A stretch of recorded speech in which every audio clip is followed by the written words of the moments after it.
UGC में UGC ने एक क्लॉज लेके आए हैं कि अब ओबीसी और स्कूल कॉलेजों में पढ़ने वाले, यूनिवर्सिटी में पढ़ने वाले जो ओबीसी हैं, एससी एसटी हैं और कुछ मुस्लिम ओबीसी कास्ट हैं, उनको उनको व्यवहार के मुताबिक उनके ऊपर कोई गलत व्यवहार करता है तो सीधे उस पे एफआईआर का प्रावधान है। सवर्ण छात्रों पर जिस तरह से अभी किया जा रहा है, आरक्षण और ज्यादा बढ़ाया जा रहा है, खासतौर पर कॉलेजों में, स्कूल कॉलेजों में।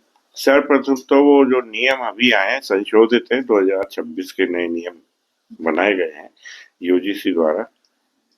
उस विषय में मेरा कहना ये है कि राजनीतिक दलों ने जब राष्ट्र स्वतंत्र हुआ प्रारंभ से ही लोगों को जात बिरादरियों में बांटना स्टार्ट कर दिया था। जात बिरादरियों के नाम पे जब आरक्षण दिया गया तो निश्चित ही है कि दो वर्गों में स्वतः भिन्नता आएगी, दोनों वर्गों में एक खाई पैदा होगी, एक बंटवारा हो जाता है।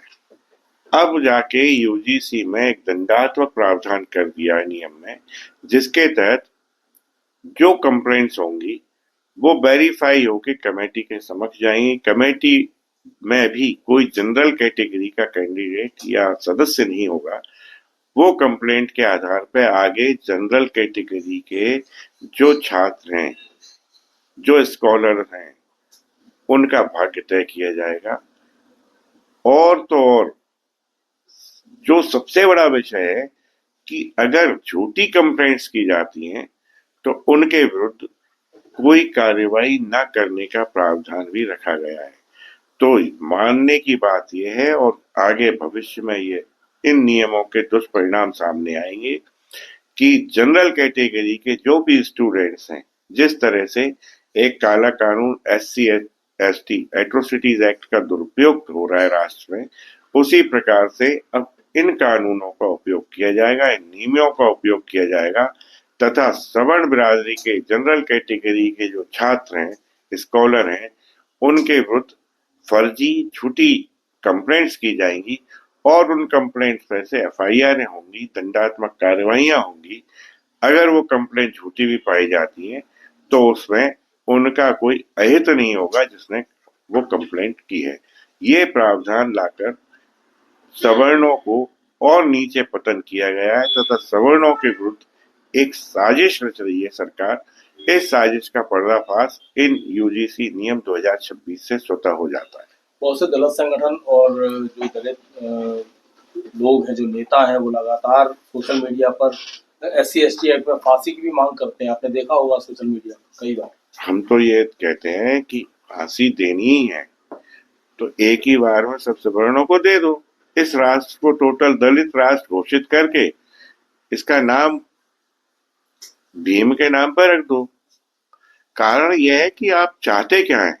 राजनीतिक दल सिर्फ अपने वोट बैंक की खातिर पूरे राष्ट्र का पतन करने पर उतारू हो गए।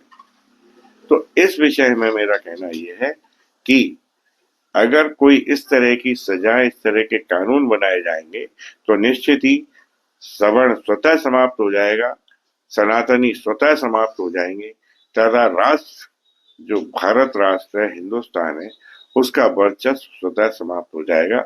न राष्ट्र होगा, न सवर्ण होंगे, सिर्फ राजनीतिक दल होंगे जो या तो कम्युनिस्ट के पार्ट पर शासन करते मिलेंगे या फिर जो हमारे यूरोपियन कंट्रीज हैं या मॉमडन कंट्रीज हैं, उनके आधार पर यहाँ पर शासन करेंगे। लेकिन स्कूल कॉलेजों की, यूनिवर्सिटी की बात करें, कॉलेज की बात करें, तो वहाँ पर छोटी छोटी बात पे विवाद होते हैं, आपस में मनमुटाव भी होता है, फिर से अनेक हो जाते हैं, बच्चे ही होते हैं, वो सब पढ़ने वाले होते हैं। लेकिन उस तरह अब बात बात पे यदि इस तरह का होगा, क्योंकि इसमें गाली का प्रावधान नहीं है, यदि कोई व्यवहार भी ऐसा करता है तब भी इसमें सजा का प्रावधान है। देखिए, व्यवहार को किस तरह से, कौन सा आपने ऐसा पैमाना बनाया जिससे चेक किया जाएगा। और जो कमेटी एक पैरेलल बना दी गई है, उस कमेटी में कोई भी जनरल कैटेगरी का आपने सदस्य रखा नहीं है, तो निश्चित ही है कि हर कंप्लेंट, चाहे वो झूठी हो, सच्ची हो, व्यवहार को लेकर हो, वो उस कमेटी के समक्ष रखी जाएगी और वो कमेटी उन सवर्ण और जो स्कॉलर्स हैं, स्टूडेंट्स हैं, प्रतिभावान छात्र हैं, उनके विरुद्ध कार्रवाई करेगी। ये एक आर्बिट्रेरी और इलीगल नियम बनाए गए हैं, इनका 100% सुप्रीम कोर्ट में ले जाके चैलेंज किया जाना आवश्यक है।